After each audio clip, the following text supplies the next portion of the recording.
부부가 이스라엘의 성지순례를 갔습니다. 그런데 성지순례 하는 중에 갑자기 아내가 심장마비로 숨을 거두고 말았습니다. 할아버지 남편은 장의사를 찾아서 시신 처리와 장례 절차를 의논했습니다. 그러자 장의사는 두 가지 방법을 제시했습니다. 하나는 하나님이 주신 이 약속의 땅에 묻힐 경우 축복도 받고 비용도 150달러면 장례를 다 치를 수 있다고 말합니다. 그리고 또 하나의 방법은 시신을 방부 처리해서 미국으로 공수하는 방식인데 이건 절차도 번거롭고 5,000달러, 비용도 5,000달러나 된다는 것이었습니다. 노인은 망설이다가 결심했습니다. 비싸더라도 아내의 시신을 미국으로 옮겨서 묘지에 묻겠다는 것입니다. 왜냐하면 만약에 이 유대 땅, 이스라엘 땅에 묻히면은 그 옛날에 예수처럼 자기 아내가 다시 살아날지 몰라가지고 그러면 다시 이런 감당하기 너무 어렵다는 뼈 있는 이유 때문에 그랬답니다. 부활이 다 좋은 건 아닌가 봅니다. 돌아가신 아내가 다시 살아날까 봐 겁나신 남편들도 있고요. 네, 성도 여러분, 오늘은 부활절입니다. 여러분 예수님의 부활하심을 믿으십니까? 예수님의 십자가의 죽으심은 우리를 죄에서 대속하기 위한 속죄의 죽으심이었습니다. 그리고 그 죽음에서 다시 살아나신 것은 우리들이 육체의 신령한 몸으로 부활함과 함께 천국에서 영원히 살게 하시려는 바로 생명의 부활의 첫 열매가 되시는 것입니다. 그리고 아울러 죽은 예수가 아니라 지금도 우리 가운데 살아 역사하시는 하나님으로 존재하기 위함입니다. 예수님의 부활의 능력, 그것은 우리가 이 세상에 우리를 천국에 가게 하는 그러한 능력만, 그래서 천국에서 영원히 살게 하시는 그런 능력만 우리에게 있는 것이 아니라 우리가 이 세상에 살아가는 삶 속에서도 그 부활의 능력을 누릴 수 있도록 하시기 위하여 예수님은 죽음을 이기시고 다시 살아나신 것입니다. 오늘 본문의 사건을 통해서 우리는 더욱 분명하게 그 사실을 깨닫게 됩니다. 본문의 배경은 죽은 지 나흘이나 지난 나사로를 예수님께서 다시 살려내신 바로 그 사건을 배경으로 두고 있습니다. 베단이라는 마을에 나사로와 마르다 그리고 마리아 이렇게 3남매가 살고 있었습니다. 아마 그들의 부모님은 일찍 돌아가신 듯합니다. 그래서 두 자매는 오라버니인 나사로를 의지해서 부모님처럼 오빠를 의지하면서 그렇게 행복하게 살고 있었습니다. 그리고 이들 남매는 예수님을 또 무척 사랑했습니다. 그리고 예수님께서도 이들을 무척 아끼고 또 사랑했습니다. 그래서 예수님이 전도여행을 하시다가 이 베다니를 지나가실 때마다 항상 그 집에 들려서 식사도 하시고 쉬었다 가시기도 하셨습니다. 그런데 어느 날 그렇게 의지하고 그렇게 사랑했던 오라버니 나사로가 큰 병에 들고 말았습니다. 너무나 위독한 상태였기 때문에 마르다와 마리아 이 두 자매는 급히 사람을 예수님께 보내서 예수님 빨리 오셔가지고 저희 오라버니를 좀 고쳐달라고 그렇게 부탁을 했습니다. 그러나 그 소식을 들은 예수님은 즉시 가셔야만 마땅함에도 불구하고 가지 않으셨습니다. 그리고 그곳에서 이틀을 더 거하시다가 나흘이나 나사로가 죽은 지 나흘이나 된 뒤에 장례가 이미 끝나버린 뒤에 그곳에 도착했습니다. 마르다와 마리아는 예수님께서 그렇게 늦게 오신 것에 대해서 매우 서운한 마음이 들었습니다. 그렇지 않겠어요? 그렇죠? 다른 사람은 잘도 살려주시면서 우리 오빠가, 사랑하는 오빠가 죽어간다는데 빨리 오셔서 살려주지 않고 고쳐주지 않고 오히려 더 지체하고 늦게 오셨으니, 이미 죽어 장례까지 지낸 다음에 오셨으니 이 두 자매는 무척 서운했을 것입니다. 그래서 예수님께 한마디 합니다. 서운한 마음으로. 주님 이제 왔습니까? 주님이 좀 더 빨리 오셨더라면, 주님이 여기 계셨더라면 우리 오라버니가 죽지 않았을 것입니다.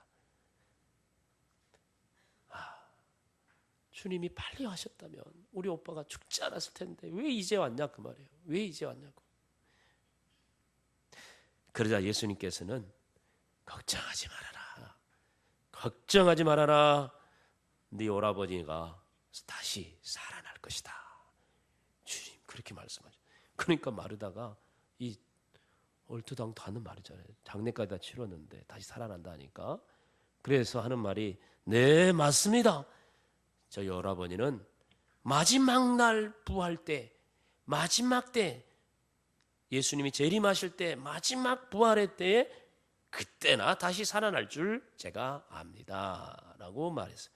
그러니까 예수님 하신 말씀이 나는 부활이요 생명이니 나를 믿는 자는 죽어도 살겠고 무릇 살아서 나를 믿는 자는 영원히 죽지 아니하리니 이것을 네가 믿느냐, 이 말씀을 지금 이 상황에 하신 것입니다.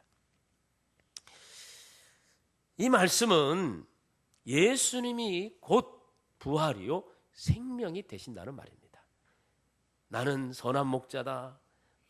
나는 너의 친구다. 나는 뭐 여러 가지 예수님이 자신을 말하는 표현들이 있었는데요.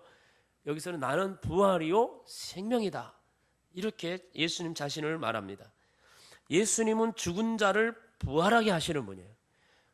생명을 잃은 자에게 생명을 주시는 분이라는 말씀입니다.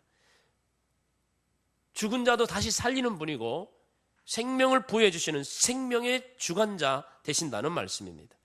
그렇기 때문에 예수님을 믿는 자는 비록 죽었다 할지라도 다시 살 수 있고, 만약에 살아서 예수를 믿는 자라면 영원히 죽지 않게 해 주신다는 말씀입니다. 우리는 이 말씀이 좀 어렵게 들립니다. 왜냐하면 우리들의 이성의 지식과 이성의 판단으로는 죽은 자가 살아난다는 건 도저히 이해할 수 없는 일이기 때문입니다. 그러니까 제가 여기서 수백 마디 해도 여러분들은 에이 설마 그런 일이 있을까?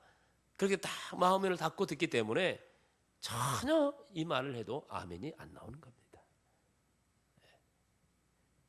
예수님은 부활이요 생명이십니다. 너희가 이것을 믿느냐? 할 때 아멘 해야 되는데 한 번도 아멘 한 사람이 없어요. 지금 이것을 믿느냐 그러는데 아무도 안 믿으니까. 내 머리로는 그게 이해가 안 되고 도저히 그건 있을 수 없는 일이니까. 그러나 나는 할 수 없지만, 세상의 의사들도 할 수 없지만 생명의 창조자이시고 우리에게 죽은 자도 살릴 수 있는 전능하신 하나님이신 예수 그리스도시라면, 나는 부활이요 생명이라 말씀하신 예수님이라면 능히 하실 수 있는 줄 믿습니다. 아멘입니까? 오늘 이 말씀 가운데서는 부활의 시기에 따라서 그 부활의 의미가 설명되고 있습니다. 예수님 하신 이 말씀에는요, 죽어도 살겠고 라는 말씀이 있습니다. 죽어도 살겠고. 이것은 내가 이미 죽어버린 것입니다. 아니, 그리고 나는 언젠가는 죽게 될 것입니다. 이것은 현재 우리의 입장에서 보면 현재적인 일은 아닙니다. 아직 우리는 이렇게 시퍼렇게 살아있으니까. 그러나 우리는 언젠가는 죽게 될 것입니다. 그러나 죽는다 할지라도, 언젠가는 죽게 될지라도 우리는 다시 살게 된다는 것입니다. 이것은 시제로 보면 미래적인 형태입니다. 미래, 앞으로 우리에게 일어날 일입니다. 그 미래는 언제입니까? 그것은 바로 예수님이 이 땅에 재림하신, 바로 이 세상 마지막 심판의 때, 종말의 때를 말합니다. 그때가 되면은 먼저 죽은 모든 사람들이 다 같이 다시 살아날 것입니다. 그래서 믿는 자는 하나님의 나라에 가서 영생을 누리게 될 것이고, 예수를 믿지 않고 죽은 자는 지옥에서 영원히 고통당하고 살게 될 것입니다. 우리가 다시 육체적으로 신령한 몸으로 다시 살아날 것에 대해서 고린도전서 15장 42절 이하에 이렇게 말합니다. 죽은 자의 부활도 그와 같으니 썩을 것으로 심고 썩지 아니할 것으로 다시 살아나며 욕된 것으로 심고 영광스러운 것으로 다시 살아나며 약한 것으로 심고 강한 것으로 다시 살아나며 육의 몸으로 심고 신령한 몸으로 다시 살아나나니 육의 몸이 있은즉 또 영의 몸도 있느니라. 이 말씀. 주님이 오실 때 우리는 이렇게 새로 태어날 것입니다. 물론 지금 여러분 이 모습 그대로 태어나지는 않을 것입니다. 여기 말씀대로 보면은 썩을 몸이 아니라 이제 다시는 썩지 않을 몸으로, 그리고 아주 욕된, 정욕되고 탐욕이 많은 이 육신이잖아요. 죄를 짓기도 하고요. 그렇지만은 다시는 그런 육체가 아니라 영광스러운 육체로, 너무나 약하고 병들기도 잘하고 감기도 잘 걸리고 이런 육체지만 다시 살아날 우리의 몸은 강한 거예요. 다시는 아프지도 않고 죽지도 않는 몸이에요. 지금은 육체의 몸, 이렇게 좀 우리의 이 모습이 이렇게 육체의 몸이지만 나중에 태어날 몸은 신령한 몸이에요. 신령한 몸, 이것이 어떠한 형태인지는 우리는 잘 알 수 없습니다만 어쨌든 몸은 가지고 태어납니다. 지금 우리의 육의 몸이 있으니 나중에 신령한 영의 몸도 있다는 말씀을 하면서 우리가 다시 살아날 육체, 이 육체적인 부활, 신령한 몸으로 부활할 날이 반드시 올 것을 말씀하고 있습니다. 이것은 미래형입니다. 언젠가 우리가 죽더라도 예수님 다시 심판하시 재림하시는 날 반드시 우리는 이렇게 부활하게 될 것입니다. 자, 그러면 또 주님이 말씀하십니다. 무릇 살아서 나를 믿는 자는 영원히 죽지 아니하리라. 이 말씀은 참 이 말씀이 좀 어렵습니다. 살아서 믿는 자는 영원히 죽지 않는다?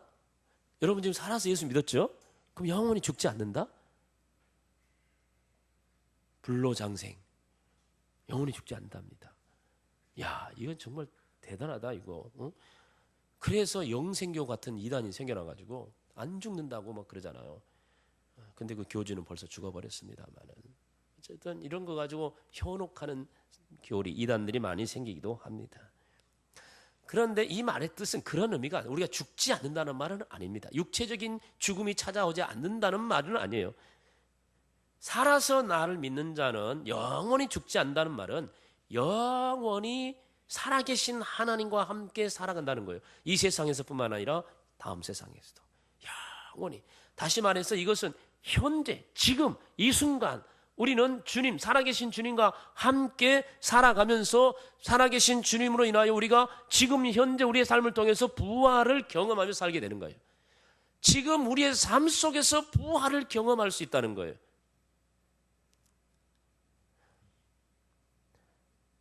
좀 이해되기 어렵죠. 좀 더 설명을 해보면 여러분 이해가 되실 것입니다.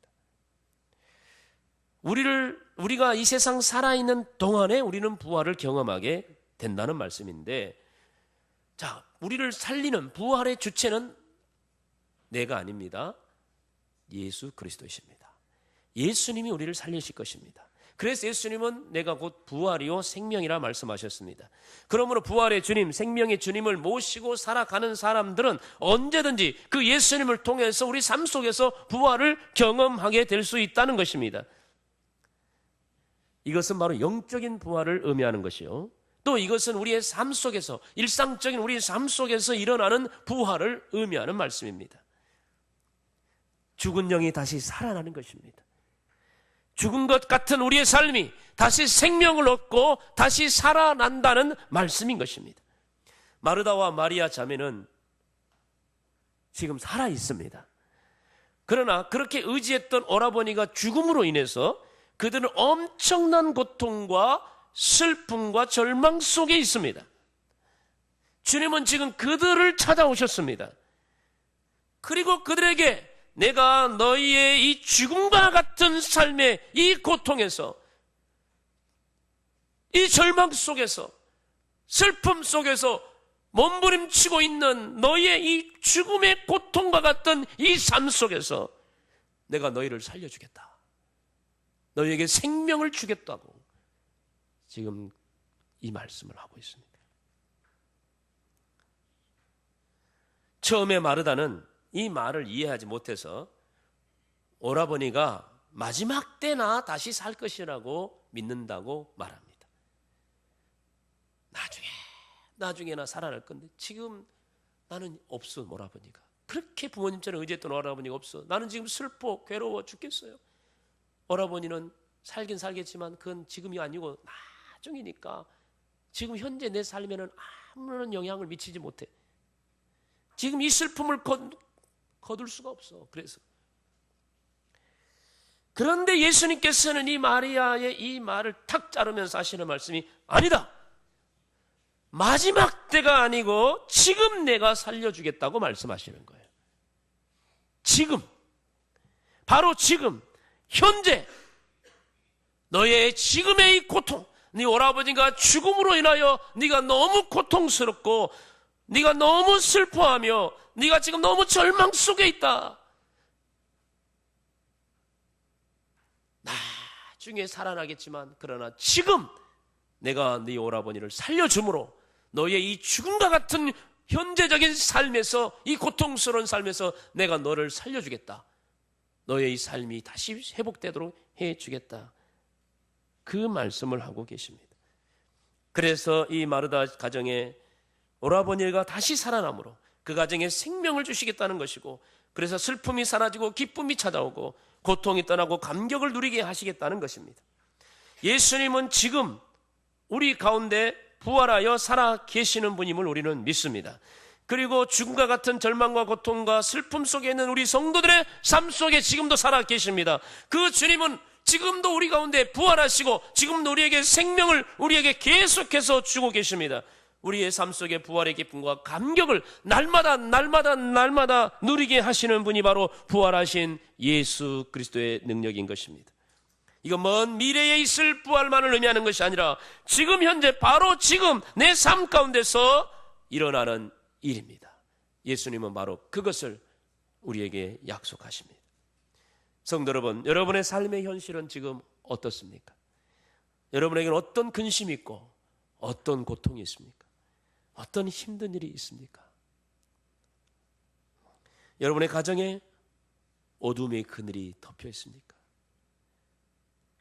답답하고 살아가는 것이 너무 절망스럽고 너무 고통스럽습니까? 예수 그리스도, 그분은 저 먼 곳에 계신 이상적인 분이 아닙니다. 단순한 종교적인 신이요, 저 하늘에 계신 분이 아닌 것입니다. 다시 사신 예수님은 성령으로 우리 안에 들어와 계십니다. 지금 여러분의 삶 속에 살아 계십니다. 그래서 여러분이 고통스럽고 힘든 삶의 현실, 죽음과 같은 절망적인 삶 속에서 여러분을 다시 계속해서 다시 살려주고 계시는 줄 믿습니다. 그것이 바로 부활하신 예수님의 능력이에요. 지금 여러분과 함께 계신 다시 사신 예수님이 먼 곳에, 나와 상관없는 곳에 계신 것이 아니고 지금 내 속에, 내 삶 속에, 내 인생 가운데, 우리 가정 속에, 내 마음 속에 살아 역사하셔서 나의 이 고통과 나의 아픔과 슬픔과 고통의 현실 속에 찾아오셔가지고 나를 그곳에서 다시 살려주시는 분, 바로 그분이 부활의 주님이신 줄 믿습니다.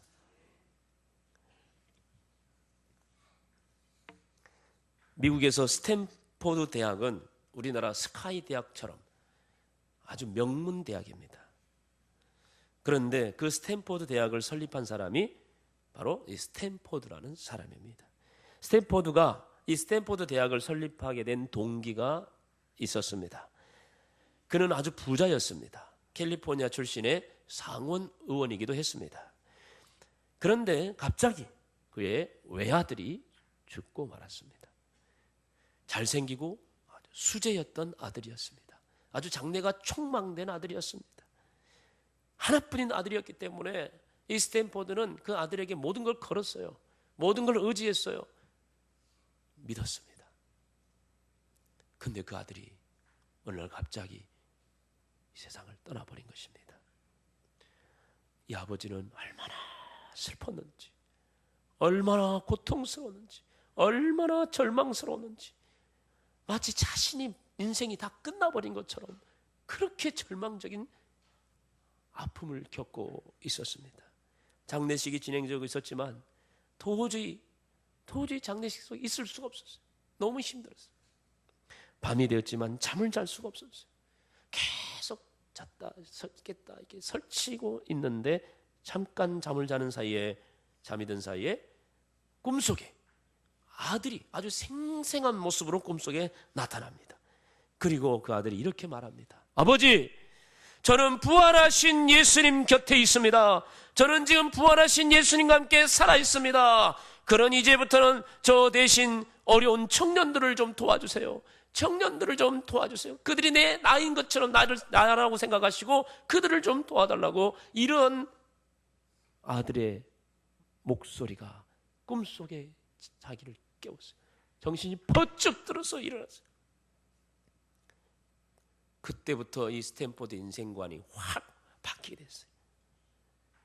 그래, 예수님도 살아계시고 내 아들도 지금 살아있다, 죽은 것이 아니고 살아있다 라는 이런 믿음이 그 안에 확 생기니까 이제는 희망이 생기게 됐어요. 그럼 이제 내가 어떻게 살아야 될까? 그래서 아들이 꿈속에 나타난 그 말을 마음에 새기면서, 그래, 내가 그 아들의 소원을 들어줘야 되겠다 하고 그때부터 청년 교육에 전력을 다하기로 결심을 하고, 당시만 해도 아주 거액인 2천만 달러, 약 200억 원이나 되는 큰 돈을 바쳐서 오늘의 명문인 스탠포드 대학을 설립했다고 합니다. 그리고 그 이후로도 어려운 학생들을 돕는 일에 전력을 기울이고 있고, 그가 죽을 때는 이런 유서를 남겼답니다. 나의 재산은 10원짜리 동전 하나도 남기지 말고 청년 교육에 사용해라. 스탠포드는 아들의 죽음으로 인해 절망적인 상태에 있었지만 부활의 주님을 바라보면서 다시 일어선 것입니다. 그리고 이전보다 더 값진 삶을 살게 된 것입니다. 그로 인해서 아들을 잃은 슬픔은 그에게서 사라져버렸고, 그의 인생 가운데 청소년 교육에 대한 전력을 기울임으로 그들 안에서, 바로 그 청년들 안에서 아들의 모습을 발견했고, 그 청년들의 그 모습, 그것이 곧 아들로서 자기 마음에 가득 들어오게 됐어요. 그래서 영원히 그 안에 아들이 살아있게 된 것이죠. 죽음의 상황을 극복하고 부활하신 예수 그리스도를 통하여 그의 삶이 다시 살아나는 이 스탠포드라는 사람의 한 삶의 증언입니다. 이렇게 예수님의 부활의 능력이 우리 삶 속에 나타나 우리의 삶이 새롭게 살아나는 일들이 수없이 많은 예수 믿는 사람, 부활을 믿는 사람들 속에서 나타나고 있습니다. 여기 계신 여러분들 중에도 아마 그런 걸 간증하면 많이 할 수 있을 거예요. 나도 너무 힘들고 감당할 수 없는 슬픔과 고통이 있었는데 어느 날 내 안에 살아계신 예수님이 나를 찾아오시고 나를 위로하시고 나에게 힘주시고 나에게 소망을 주심으로 내가 거기에서 다시 일어날 수 있었다고, 내가 그걸 이길 수 있었다고, 내가 그걸 극복할 수 있었노라고 그렇게 간증할 수 있는 분들이 많이 있을 것입니다. 그것이 바로 부활의 주님이에요. 이 부활의 주님이 내 안에 없는 사람들은 그 슬픔 속에서 인생을 끝내버려요. 사업이 부도나면 죽을 생각만 하는 것입니다. 마음이 상하고 속상하면 자살할 생각 못하는 것입니다. 부활의 주님이 그 안에 없기 때문입니다. 그러나 부활의 주님을 믿고 지금도 살아계신 그 주님을 모시고 살아가는 사람이라면 그런 어떤 삶의 고통의 현실 속에서도 다시 살아날 소망을 갖게 되는 것이고, 희망을 갖게 되는 것이고, 능력을 얻게 되고, 그래서 벌떡 일어나 새로운 인생을 다시 새롭게 살아가는 거예요. 이게 바로 부활의 주님을 믿는 자와 믿지 않는 자의 차이인 것입니다. 이렇게 예수님의 부활의 능력이 내 삶 속에서 나타나 우리의 삶이 새롭게 다시 살아나기 위해서는, 그렇다면 나는 이제 어떻게 해야 될까요? 정말 주님이 내 안에서 부활의 능력으로 나타나기를 원한다면 나는 어떻게 하면 나는 날마다 부활의 주님이 내 안에서 살아 역사하도록 할 수 있을까요? 그건요, 철저히 내 자신이 죽어야 한다는 것입니다. 부활은 어떤 사람에게 나타납니까? 죽은 자에게 부활이 있어요. 뻣뻣이 살아있는 사람은 부활 말이 안 되는 거죠. 다시 산다? 뭐 살아있는데 뭘 또 살아? 죽어야 다시 사는 거 아닙니까? 부활을 경험하고 싶습니까? 죽어야 됩니다. 그래야 살 수 있어요. 그래서 사도 바울 같은 위대한 사람도 늘 고백했어요. 나는 날마다 죽노라. 날마다 죽노라. 날마다 나는 죽는다 그랬어요. 나를 죽인다는 거예요. 예수님께서 나사로가 죽어간다는 소식을 들었지만 즉시 가지 않고 이틀이나 더 있다가 다 죽고 장례를 치른 다음에나 찾아갔습니다. 왜 그랬을까요? 너무나 사랑하는 남매입니다. 벌떡 일어나서 달려갈 것만 같은데 그렇지 않았습니다. 왜 그렇게 가지 않았을까요? 그 이유에 대해서 예수님이 이렇게 말씀하셨어요. 4절에 이 병은 죽을 병이 아니고 하나님의 영광을 위하며 하나님의 아들이 이로 말미암아 영광을 받게 하려 함이라고 말씀했어요. 다시 말하면 나사로를 통해서 하나님 영광을 받게 될 것이다 그 말이에요. 저 병 들어있는 나사로, 그를 통해서 하나님의 영광을 받게 될 것이다. 그러니까 하나님이 영광 받으실 수 있도록 죽기를 기다린 것입니다. 이미 예수님 마음속에 다 계산이 됐어요. 죽고 나서 다시 살리겠다는, 그러면 하나님 영광을 받게 된다는 것이죠. 주님은 우리가 지금 처해 있는 고통의 상황을 잘 알고 계십니다. 주님은 지금 우리가 당하고 있는 견딜 수 없는 이 슬픔과 절망의 이 아픔을 누구보다도 잘 알고 계십니다. 여러분 각자 마음속의 아픔과 여러분 가정의, 여러분의 육체적인 고통과 질병과 여러분의 자녀의 문제로 여러분이 밤낮으로 눈물을 흘리며 잠 못 이루는 것, 남편도 때로는 몰라주고 부모도 몰라주고 자식도 몰라준다 할지라도 우리 예수님은 여러분을 너무나 잘 알고 계세요. 여러분을 사랑하기 때문입니다. 잘 알고 계세요. 그런데도 때로는 내가 이렇게 힘든데 나를 사랑한다 하시면서 왜 즉각적으로 와서 안 도와줍니까? 이 고통에서 왜 빨리 안 건져주십니까? 부활의 주님, 주님이 내 안에 계신다 하시면서 나를 다시 살려주신다고 하시면서 왜 나를 이대로 두십니까? 우리는 때로는 그 주님이 빨리 나의 문제를 해결해 주지 않는 것 때문에 속상하고 괴롭고, 주님 왜 이제 왔어요? 벌써 우리 오빠 죽어버렸어요. 마르다가 그렇게 말했거든요. 오빠 죽어버렸는데 지금 뭐하러 왔어요? 여러분 똑같이 예수님께 그런 불평하고 원망할 수 있을 것입니다. 주님이 너무 늦게 오시는 것 같아서, 주님이 너무 늦게 나를 도와주는 것 같아서 때로는 지쳐버리고 낙심할 때가 있을 것입니다. 주님이라고 왜 즉각적으로 찾아와서 여러분의 그 모든 문제를 해결해 주고 싶지 않았겠습니까? 그렇지만은 주님은 의도적으로 늦게 오실 때가 있습니다. 왜냐하면 우리를 살려주심으로 인하여 우리가 행복하기를 원하시면서 또 하나 그 일을 통해서 하나님이 영광 받으시기를 원하기 때문입니다. 그냥 단순히 우리의 문제만 해결해 주기 원한다면 의사가 병 치료듯이 병원만 가면 금방만 고쳐줄 수 있습니다. 그러나 예수님은 우리의 행복뿐만 아니라 이걸 아울러서 전능하신 하나님이 이 일을 통해 영광 받기를 원하세요. 그렇기 때문에 하나님의 영광이 나타나도록 하기 위하여 그때까지 기다리시는 것입니다. 그러려면 하나님의 영광이 나를 통해 드러나시게 하시려면 이 나사로가 죽음으로 이 두 자매가 지금 너무 고통 속에 죽음과 같은 슬픔 속에 있는데 이 상황 속에서 하나님의 영광이 드러나게 하시려면 지금 무엇이 필요한가? 죽어야 돼. 죽어야 다시 살기 때문입니다. 그래서 주님은 우리가 죽기를 기다리십니다. 무엇이 죽어야 됩니까?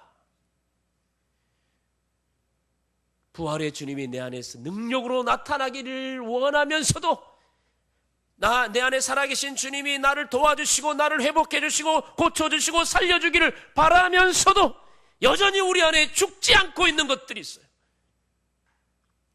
여러분의 자아가 여전히 살아 꿈틀대고 있어요. 내가 내 인생의 주인이라고 내 마음대로 살겠다고 하는 교만과 고집이 아직도 여러분 안에 고개를 뻣뻣이 들고 살아있어요. 여러분 안에 아직도 불신앙이 살아있습니다. 여러분 안에 세상적인 가치관이 아직도 여러분 안에 가득가득 차 있어요. 여러분 안에 자리 잡고 있는 어떤 탐욕, 정욕, 우상 숭배, 그리고 주님보다 더 사랑하고 좋아하는 것들이 아직도 여러분 안에서 꿈틀대고 있습니다. 주님은 지금 당장 찾아오셔서 우리의 이 고통에서 건져주고 싶지만 그래봤자 하나님이 영광 받지 않습니다. 아니, 여러분이 하나님께 영광 돌리지도 않습니다. 그러니 하나님은, 예수님은 기다리시는 거예요. 그 모든 것들이 죽어지도록.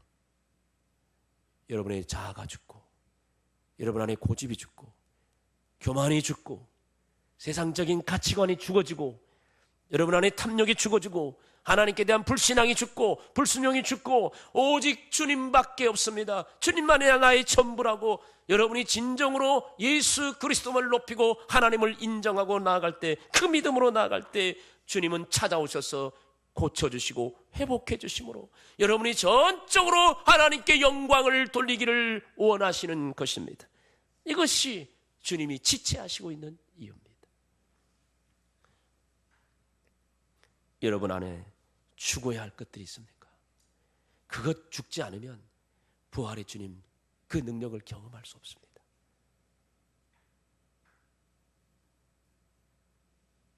죽이십시오. 그러면 부활의 능력을 경험하실 것입니다. 힘들다고 원망만 하지 마시고 내 안에 죽어야 할 것이 무엇인지를 생각해 보십시오. 찾아보십시오. 로마서 6장 12절에 하여 그러므로 너희는 죄가 너희 죽을 몸을 지배하지 못하게 하여 몸의 사욕에 순종하지 말고 또한 너희 지체를 불의의 무기로 죄에게 내어주지 말고 오직 너희 자신을 죽은 자 가운데서 다시 살아난 자 같이 하나님께 드리며 너희 지체를 의의 무기로 하나님께 드리라고 합니다. 내 안에 죄악된 모든 것들을 다 죽이라. 김종찬 목사님 여러분 잘 아시죠? 과거 80년대 최고의 인기 가수였어요. 지금도 아주 열렬한 팬들이 있더라고요. 주로 한 40대 정도로 엄청나게 팬이에요. 가요대상도 받았고, 그러므로 부와 명예를 한 몸에 다 받았습니다. 얼마나 교만했는지, 얼마나 큰 소리치고 살았는지, 그 젊은 나이에 그 부귀영화를 누렸으니, 명예를 얻었으니, 인기를 얻었으니 뭐 배는 게 없었어. 한마디로 배는 게 없었을 거예요. 그래서 기세등등해서 무엇이든지 할 수 있을 것 같은 용기 백배해서 사업을 거창하게 시작했습니다. 그러나 얼마 못 가서 그 사업은 쫄딱 망해버렸어요. 엄청나게 많은 빚더미에 쌓이게 됐어요. 그로 인해 아내와 이혼하게 되었고 빚도 갚지 못해서 결국은 감옥에 수감되게 됩니다. 그 인생은 한순간에 실패자가 되고 말았어요. 그러나 그는 감옥에서 새롭게 부활하게 됩니다. 부활의 주님이 그를 찾아오신 것입니다. 한 믿음 좋은 교도관이 그에게 다가와 복음을 전합니다. 부활의 주님을 전했습니다. 그때 그는 그곳에서 주님을 영접하게 됩니다. 새 생명을 누리게 됐습니다. 그 후로 그의 삶은 완전히 바뀌어졌습니다.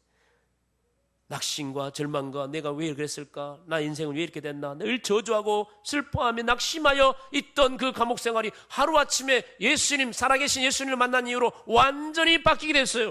그래가지고 그는 날마다 찬송을 부르면서 날마다 찬송을, 노래도 잘 부르는 찬송은 얼마나 은혜가 됐겠어요. 그러니까 계속 찬송을 부르고 성경도 계속 성경을 깊이 있게 읽게 되었습니다.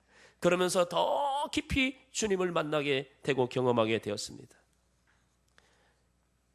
주님을 만나니, 부활의 주님을 만나니 자신의 과거의 모든 살던 것들이 너무나 헛된 삶이었다는 것을 깨닫게 됐어요. 그래서 자신의 과거의 모든 고집과 교만과 세상적인 가치관으로 가득 찼던 자기의 삶의 모습들, 부귀영화를 추구하고 살았던 모든 것들을 다 내려놓습니다. 다 포기합니다. 이제는 이 모든 것 다 나와 상관없는 것이다. 다 내려놓습니다. 그리고 내가 이제 출소하면 이제는 오직 주님을 위해서 새롭게 살겠다고 결단합니다. 그러면서 하나님께 약속한 게 있는데, 내가 출소하면 다시는 이 입술로 세상 노래를 부르지 않겠다. 이제는 복음을 전하는 찬양만 부르며 살겠노라고 결단을 합니다. 그리고 그는 출소 후 지금까지 거의 한 15년 이상 아마 지났을 겁니다. 그 약속을 지키면서 새로운 제2의 인생을 살고 있습니다. 지금도 수없이 많이 방송국에서 막 유혹이 온대요. 한 번만 나와 노래 불러주면, 토요일은 밤이 좋아, 한 번만 불러주면 1,000만 원 주겠다 그러고, 그런데요. 그런 유혹이 수없이 밀려오지만 이제는 세상적인 가치로 살지 않겠노라고 선언하고, 그 모든 내 안에 있는 자아와 욕심을 다 죽여버리고 새롭게 거듭난 그였기 때문에 이제는 더 이상 거기에 현혹되지 않고 단호하게 거절하며 오직 무료로 몇 푼 주는 그런 교회, 조그만 교회 가서도 정말 자기의 삶을 들여 찬양하고 간증하며 영혼을 살리는 일 위해 살고 있습니다. 여러분, 이야기를 들으니까 바보같이 1,000만 원 준다면 가서 부르지, 바보 아니야 그거? 그렇게 생각하시는 분 있습니까? 평생 그런 가치로 사신 여러분들이라면 부활의 주님 만날 수 없어요. 야, 정말 대단하다. 난 언제나 저렇게 될까? 나 같으면 1,000만 원이 아니라 100만 원 준다도 금방 가버릴 것 같은데.